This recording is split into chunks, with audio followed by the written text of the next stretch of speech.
पित्रे ब्रह्मोपदेष्ट्रे मे गुरवे दैवताय च प्राप्याय प्रापकायास्तु नमः श्रीनिधये नमः। नमो वेंकटेशाय।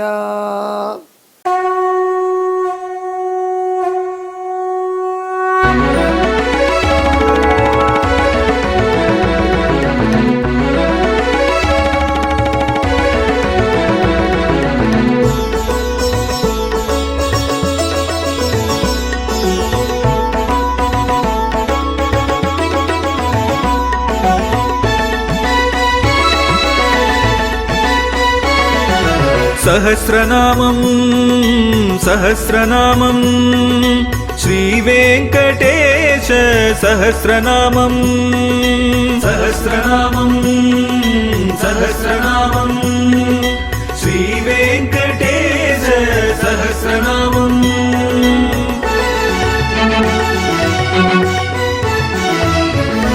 உலகில் கலிவினை தோஷம் அகற்றும் நாமம் சஹஸ்ரநாமம்.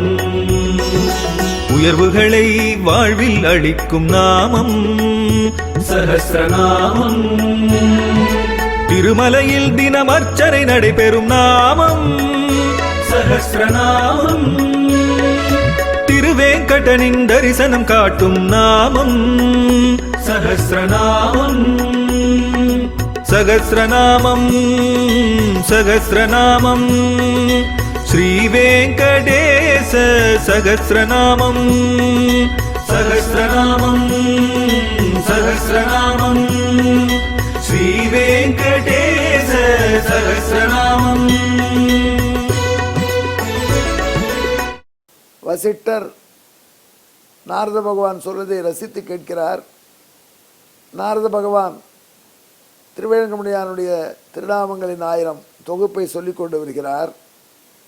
அதிலே நாம் இப்பொழுது 154வது திருநாமத்தை கேட்கப் போகிறோம்.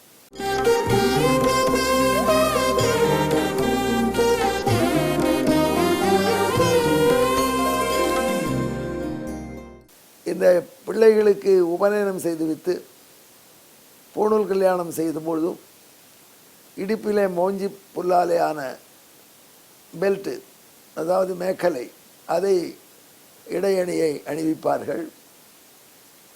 அந்த இடையணியும் வாமனமூர்த்தி அணிந்தான் என்று பார்த்தோம். அந்த எம்பெருமான் கொடை ஏந்தி போவதாக ஓவியர்கள் ரசிக்கிற கற்பனையின் பின்னணியை பார்த்தோம். அந்த எம்பெருமான் இப்பொழுது கையிலே ஒரு குச்சியை ஏந்தி கொண்டு சென்ற வரலாறை சொல்கிறார். உபநயனான பிள்ளைக்கு கையிலே ஒரு குச்சியை கொடுப்பார். காயத்ரி மந்திரம் உபதேசமான பிற்பாடு சுஸ்ரவ சுஸ்ரவ சம்மா குரு. அந்த பலாச குச்சி, பலாசம்னா பொரச மரம்.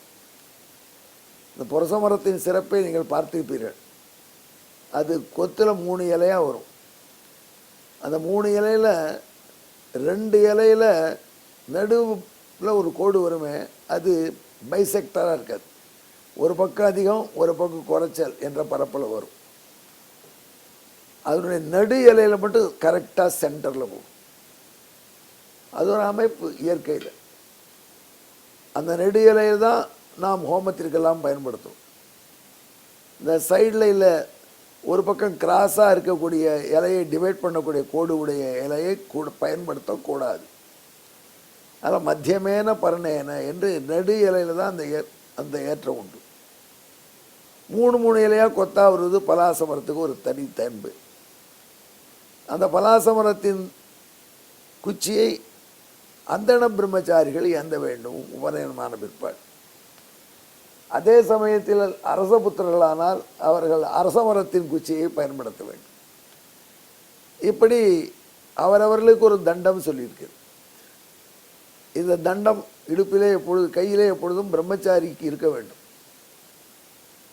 ஆமாம், அந்த குச்சி இலையோடு கூட வச்சுட்டே இருப்பார் பிரம்மச்சாரி. இயற்கையோடையே ஒன்றி வாழ்ந்தவர்கள், குருகுலத்தில் இருப்பவர்கள். அந்த பிரம்மச்சாரி கையிலே தண்டம் இருக்கும். பலாச மரத்தின் தண்டம் என்று சொல்கிறார்களே, அந்தன குழந்தைகளுக்கு ஏன் ஸ்பெஷலாக சொல்கிறார்கள் என்றால், அந்த மரத்துக்கு ஒரு ஏற்றம் உண்டாம்.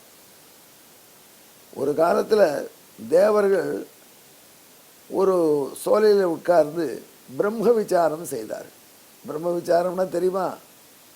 பிரம்மத்துக்கு குணங்கள் உண்டா, பிரம்மத்துக்கு குணங்கள் இல்லையா, பிரம்மத்துக்கு என்ன அடையாளம், பிரம்மத்துக்கு வடிவம் உண்டா, பிரம்மத்துக்கு வடிவம் இல்லையா, அந்த பிரம்மந்தான் உலகத்தை ஒரே பிரம்மந்தான் உண்டா, படைக்கிற பிரம்மம் வேறு, காக்கிற பிரம்மம் வேறு, அழிக்கிற பிரம்மம் வேறு என்று பிரம்மத்திலே 3 வகை பிரம்மம் இருக்கா, இப்படியெல்லாம் விசாரம் பண்ணி தெரிந்து கொள்வார்கள். அதுக்கு பிரம்ம விசாரம் என்று பெயர். இதை அடிக்கடி செய்யணும். செய்ய செய்ய செய்ய நம்ம ஆத்மாவில் இந்த பிரம்மத்தை பற்றிய அறிவு நல்லா உறைஞ்சு போய் பிரம்மத்தை தியானம் பண்ணுவது எளிதாகும். அதற்காக அடிக்கடி இந்த பிரம்ம விசாரத்தை செய்து போவார்கள் ஆன்றோர்கள். ஒரு மரத்தடியில் உட்கார்ந்து சமஸ்கிருத வேத விசாரம் பண்ணினார்கள் அந்த காலத்தில். அதுக்காக அந்த மரம் எந்த மரம்னா பலாச மரம், அது பக்கத்தில்.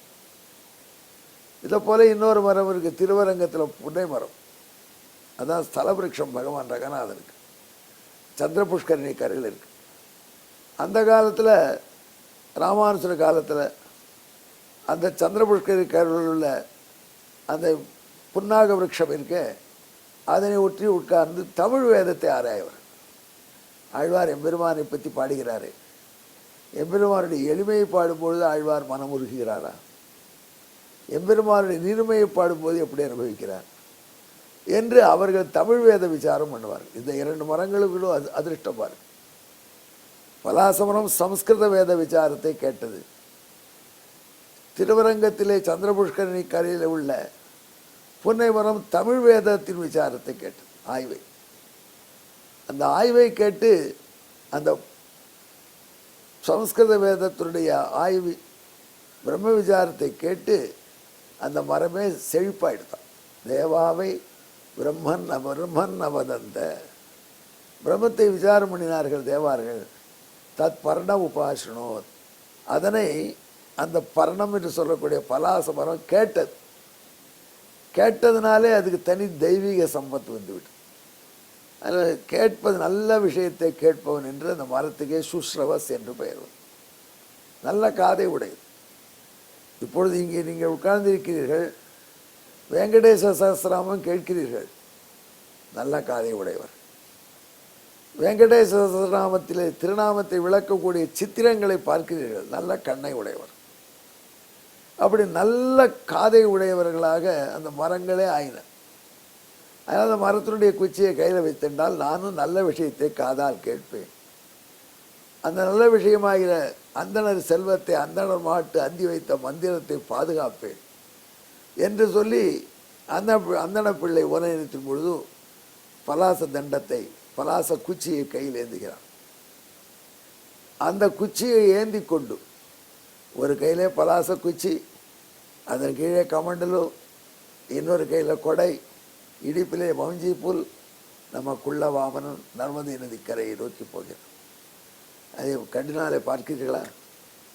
அதை வசிஷ்டருக்கு அனுபவித்து சொல்றார். அப்படி பலாச குச்சி ஏந்தி சென்ற பரந்தாமன் திருவேங்கடமுடையானாக திருமலையிலே திகழ்கிறான் வசிஷ்டா என்று சொல்லி தண்டி என்கிற அவன் திருநாமத்தை சொல்கிறார். இதை கேட்டவர்களுக்கு பலாச குச்சியை கையில் ஏந்தி கொண்டு வேதம் படித்தால் எப்பேற்பட்ட அறிவு வளருமோ அந்த அறிவு வளரும். நண்பர்களே, இந்த சித்திரத்தை மனசில் வைத்துக் கொள்ளுங்கள். இப்பொழுது இந்த திருநாமத்தை விளக்கக்கூடிய வாய்ப்பாட்டு ஸ்லோகத்தை காதாலே கேளுங்கள்.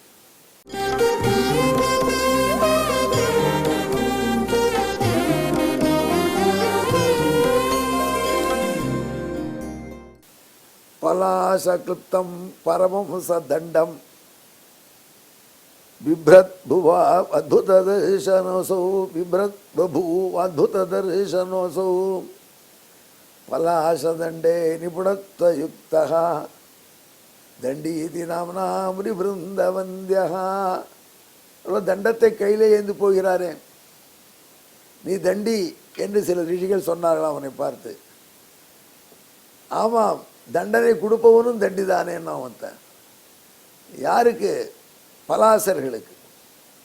என்னப்பா குழப்பற? பலாச தண்டத்தை கையில் ஏந்தினான்னு புரிஞ்சுது. இப்போ பலாசர்களுக்கு தண்டத்தை கொடுப்பதனால பலாச தண்டிங்கிறீன்னா, சம்ஸ்கிருதத்தில் பலாசர்கள் என்று புலால் உண்பவர்களுக்கு பெயர், மாம்சம் சாப்பிடுவர். மற்றவர் மாம்சத்தினாலே திருவள்ளுவர் கூட புலால் கூடாது என்று சொல்கிறார். புரட்டாசி வந்தால் தமிழகத்திலே புலால் கிடைக்காதவர்கள் பெரிய கஷ்டம். திருவேங்கடம் இன்னைக்கு ஒரு வேலை செஞ்சு வச்சிருக்கான். புரட்டாசி மாதம் முழுக்க புலால் சாப்பிட மாட்டாங்க போது, புலால் பிசினஸே போயிடுச்சு புரட்டாசி மாதம் வந்தா அப்படின்னு சொல்லுவாங்க.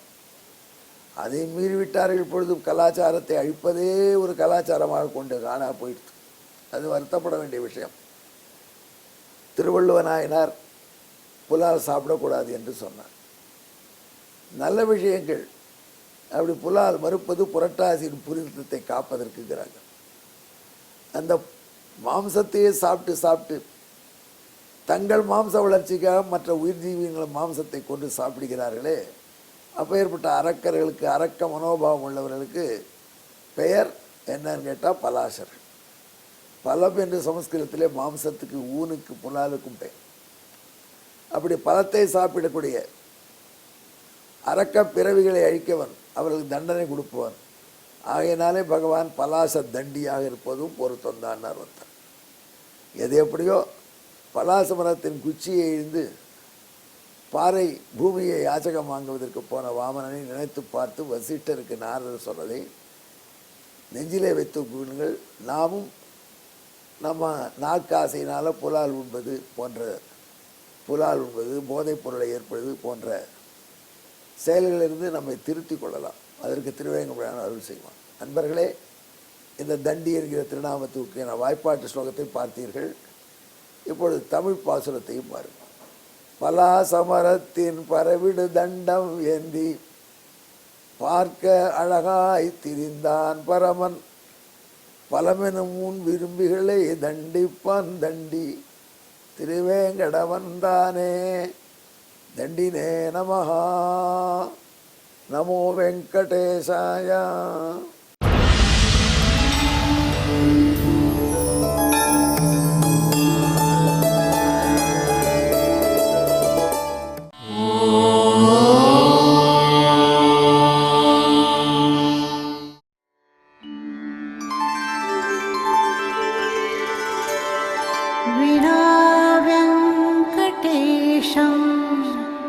ननाथो ननाथः सदा वेङ्कटेशं स्मरामि स्मरामि.